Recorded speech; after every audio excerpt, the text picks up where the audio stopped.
રથયાત્રામાં દીકરીઓનું શક્તિ પ્રદર્શન, જેમાં ભક્તિ અને શક્તિનો સંગમ જોવા મળશે। મલખમ અને કરતબથી સૌ કોઈને આ દીકરીઓ પ્રભાવિત કરવાની છે। તલવારબાજી અને લાકડી દાવનું ત્યાં પ્રદર્શન થશે।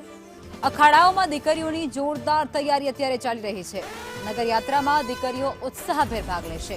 શૌર્ય અને સંસ્કૃતિનો અદ્ભુત સમન્વય અહીં સર્જાવાનો છે।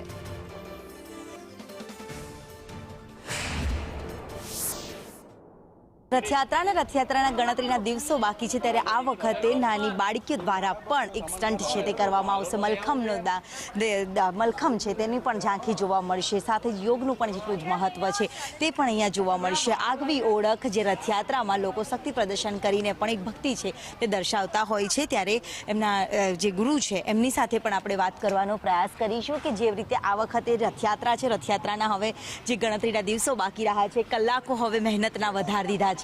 કોઈ ભજનથી ભક્તિ કરે, તમારી ભક્તિ શક્તિથી હોય છે, કેવી આસ્થા હોય છે તમારી?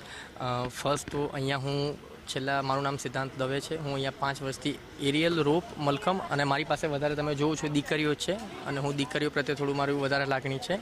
લાસ્ટ અમે રથયાત્રામાં લઈ જવામાં રજેથી ચૂકી ગયા હતા, પણ આ વખતે પ્રવીણ સરની હેલ્પથી અમે રથયાત્રામાં બાળકોને રોપ, મલખમ, એરિયલ, સિલ્ક અને ત્યાં બાળકો તમે જોઈ શકો રોપ કરતા હોય છે। આ વખતે એ પ્રદર્શન કરવાના છે અને આખી રથયાત્રામાં ફર્સ્ટ ટાઈમ થશે। એટલે અત્યારથી જ એક શક્તિનું આગવું પ્રદર્શન છે તે કરવામાં આવશે અને એ જ આગવી ઓળખ જે રથયાત્રામાં પણ જોવા મળતી હોય છે। ત્યારે લોકોનો પણ એક અનેરો ઉત્સાહ છે તે ભક્તોનો પણ અહીંયા જોવા મળતો હોય છે। ત્યારે આ વખતની રથયાત્રા અને એમાં પણ તૈયારીઓ, આ વખતે નવા શક્તિ પ્રદર્શન પણ રથયાત્રામાં જોવા મળશે।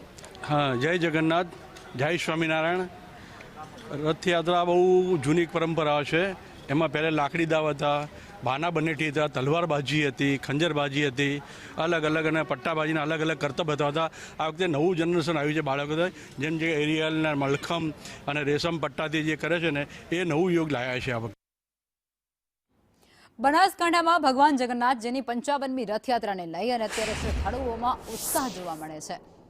આજે ભગવાન જગન્નાથે મોટા રામજી મંદિરથી બહેન સુભદ્રા અને ભાઈ બલભદ્ર સાથે વાજતે ગાજતે મોસાળ જવા માટે રવાના થયા। આ વર્ષે શિવમ પરિવાર દ્વારા ભગવાનનું મામેરું ભરાશે। આગામી 15 જુલાઈના રોજ મામેરું ભરાયા બાદ અષાઢી બીજ એટલે કે 16 જુલાઈના રોજ ભગવાન જગન્નાથ નગરચર્યાએ નીકળશે। આ વખતે રથયાત્રા શહેરના પૂર્વ અને પશ્ચિમ બંને વિસ્તારોમાં અંદાજે 20 થી 25 કિલોમીટરના રૂટ પર ફરશે।